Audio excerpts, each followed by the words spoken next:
tumekusudia kulifanya jukwaa hili la kimataifa kuwa tukio la kihistoria kikanda, ambapo tutapata fursa ya kuonyesha utajiri wa vyakula vyetu vya asili vinavyotokana na makabila zaidi ya 120 nchini Tanzania.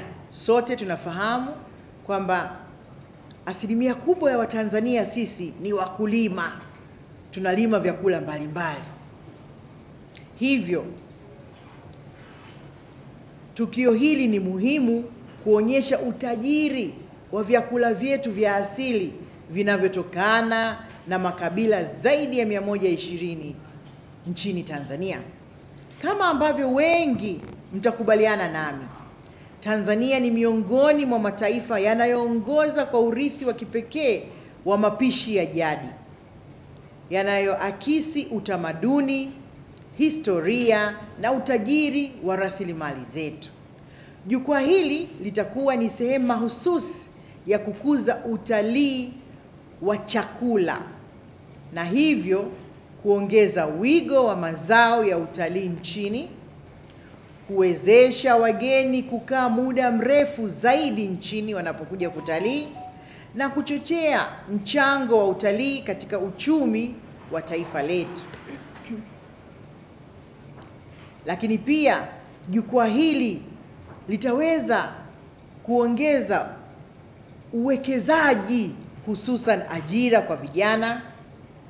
Lakini pia tunaendelea kutafuta masoko ya vyakula vyetu kupitia jukwaa hili, na litakuwa na faida za kiuchumi, kijamii na hata kidiplomasia. Leo tarehe 22 Aprili 2025 tumeandaa tamasha la chakula. Tumepanga kufunga mtaa jijini Arusha, barabara ya Clock Tower. Tutakuwa na parade ya vyakula vyetu vya asili, bila kusahau nyama choma na burudani ya muziki wetu wa Kitanzania. Watanzania, hii ni ya kwetu. Wakazi wa Arusha na mikoa ya jirani na mikoa mingine yote, tule vya kwetu na kucheza mziki wetu.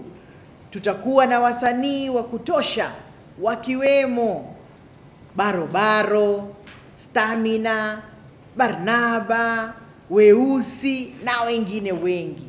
Tunaendelea kumshukuru Mheshimiwa Rais Dr. Samia Suluhu Hassan kwa kuendeleza kuimarisha masuala ya kilimo, na hata sasa utalii wa vyakula inakuwa ni zao mojawapo la utalii nchini.